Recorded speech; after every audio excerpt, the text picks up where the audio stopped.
decided to make this video. I was going back and forth about it because it is a big subject. I do not take the subject lightly at all.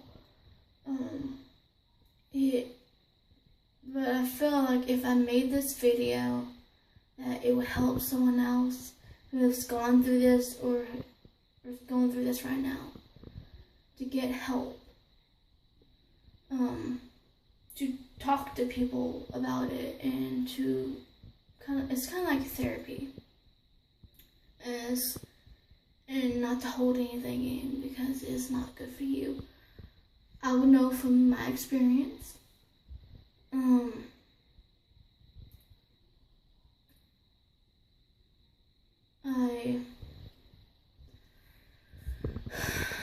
me see.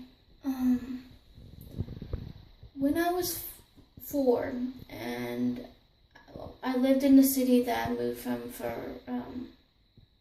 I moved from the city about a year and a half ago, and that it had happened in.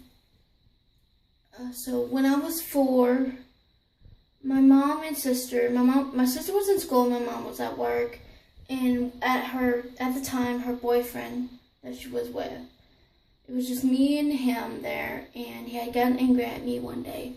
So angry that, I guess because I was crying a lot. And I think it was because I was wanting my mommy. I think it was. I don't remember the reasoning. So he got so mad that he had put my face down in the waterbed that me and my sister were sharing and put a pillow over the back of my head till I stopped crying. It just terrified me so much. I felt, at the time, I was like I was gonna die. Like he was going to kill me. And he told me that if I ever told anyone that he would kill me and he would kill my sister and my family. And to hear that when you're 5 years or 4 years old is terrible. It scares you to death because you're just so little and you don't know what to do. And I wish I would have told that, so my sister wouldn't have gone through it, what I had to go through.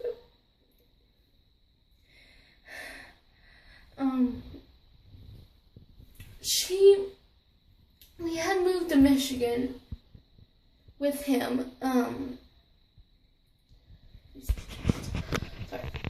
We had moved to Michigan, and I was 5 at the time when we moved, and my sister was 10. And I remember I had gone to the doctor that day, and my sister, me and my mother had gotten stopped by the police, I think. I don't know, remember why. But we had gone home, I was laying on the couch, she was cooking dinner, and my sister was cleaning the room, and he was in there with her, and all of a sudden we heard a scream from her. She was screaming, saying, "Don't touch me." And we ran in there, me and my mom did, and she said that he had raped her. And we called the cop. Oh no, we didn't call the cops.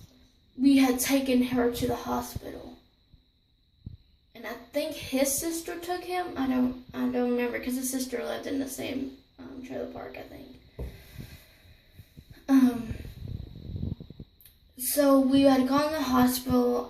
My mom didn't know why I didn't want to stay with him in the waiting room when my sister had gotten taken back. I was terrified. I was scared. And I didn't want to be near him. So, excuse me. I was just playing with toys, and all of a sudden the police had came and arrested him. And I was sitting there by myself, and my mom finally came out, and she asked, "Where did he go?" And I was like, "The police had came and got him." And me, my sister, and her got Went home. The test did come back that he did rape her, so that's why he was arrested.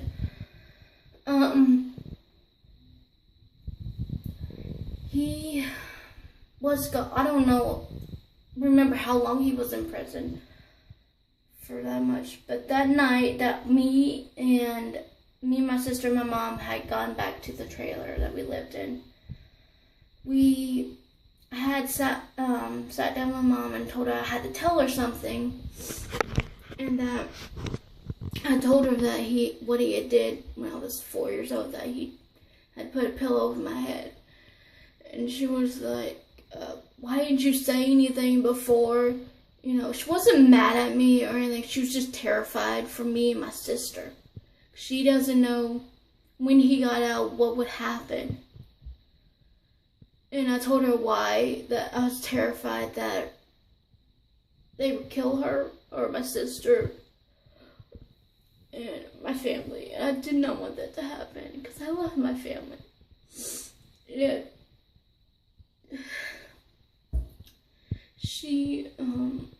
We got sent over to the women's home. We visited there because that's where our caseworker was.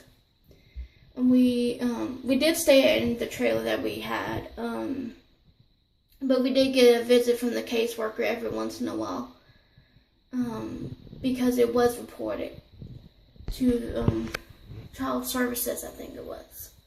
But we wasn't taken away from my mom or anything because the guy, her boyfriend at the time, was arrested already, so he was gone from the house. I do remember that shortly, like I think about 4 or 6 months after that, he had moved in behind the trailer behind us. And my mother wanted to hurt him so bad. We went to the office. I think we tried to get him moved out, and we told him the story, but they said there was not much they could do. So eventually we moved back down to Texas to live with my grandmother and my aunt. So we all lived together. She had to go back up. I think I was in first grade. I think I was like maybe 6 or 7 at the time. And my sister had to go back up to Michigan with my mom for the trial, and the case got thrown out because they said there wasn't enough evidence to keep him or send him to jail. So he was released. And it broke my heart so bad.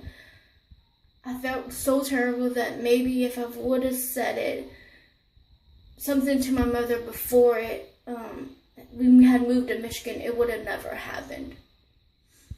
I do blame myself for it. I mean, it's gotten easier. I talked to my sister about it a lot. Well, not a lot, but I've talked to her about it, and she doesn't blame me, which it's good, but I still feel bad. And since we stayed in the city we were living at the time, before I moved about a year and a half ago, till about a year and a half ago, I had to go through speech therapy almost until high school. I only went once in high school, I think, to the speech therapist. But I had to go through counseling too in elementary and to deal with it because I could not deal with it. I was crying. I did not want to go to school. And I think that trauma that did happen to me, and I know it happens worse to other people, but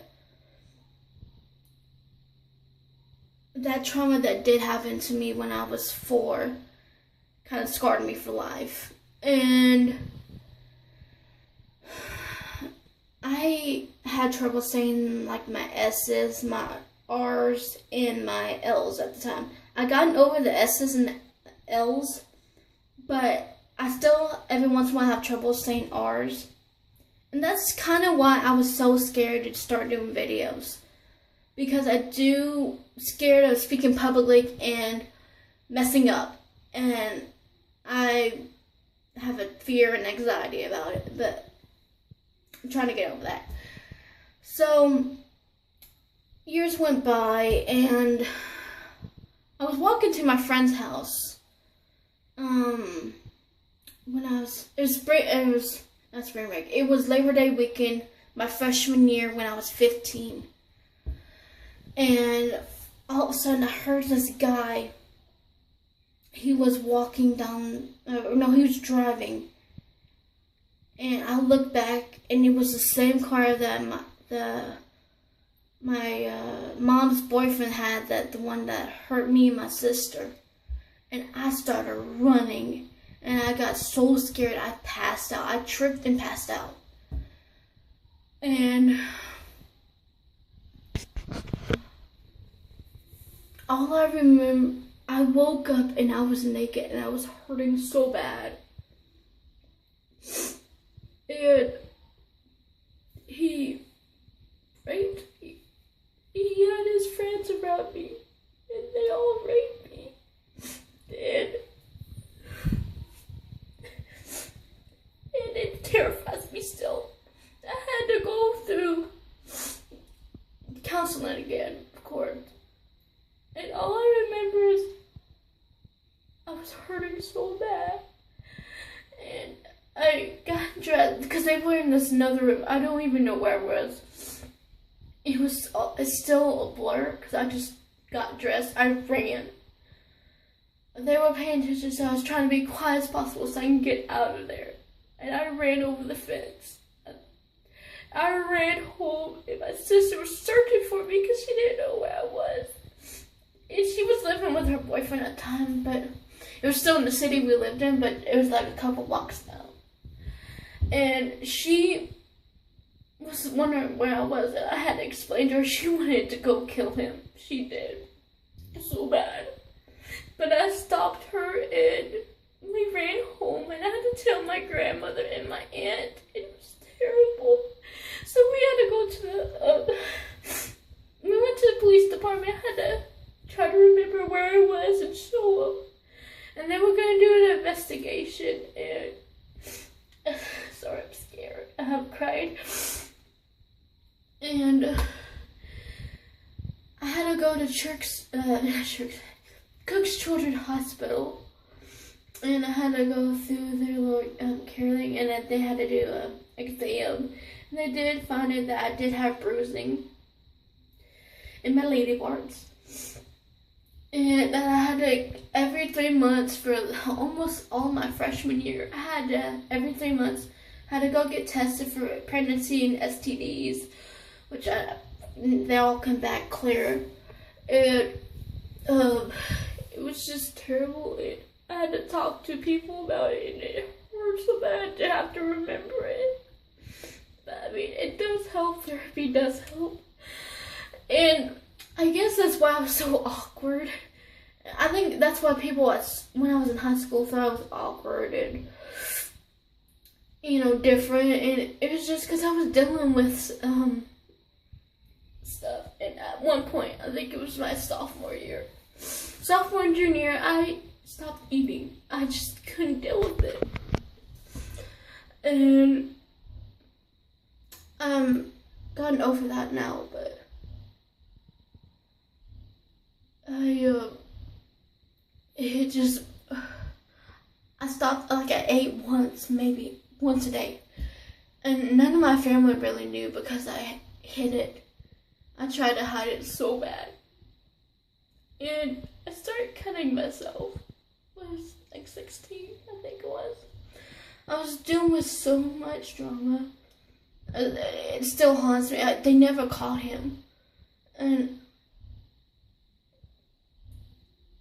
it just scares me, and I just don't want it to happen to anyone else. I know it does, but I try to, I thought if maybe I told y'all, it might help prevent, and get help. I stopped cutting and I started eating actually. When I had met it was my ex-boyfriend, and we had been together for like 6 years now. But he did help me. My now fiance does still help me through this. I do get sad about it every once in a while. I still do have the scars from cutting, but I have gotten over it through my friends and my family and the support I have. And I know some people don't have that support, but I just want y'all to know that if you ever need anyone, you can always come and talk to me. I will understand, and I will not judge. I will always listen. And I think that's what kind of helped me. I had people that had listened to me, and they didn't judge me, and they understood. They tried to understand. I think that's what helped me, and that's why I'm still here today. Honestly, I feel like if I didn't get the help I did, I would have probably committed suicide, and it does hurt, and I feel terrible about that so bad for people that have to go through that. And I'm here to support y'all through anything, So if y'all ever need help, you can always come to me.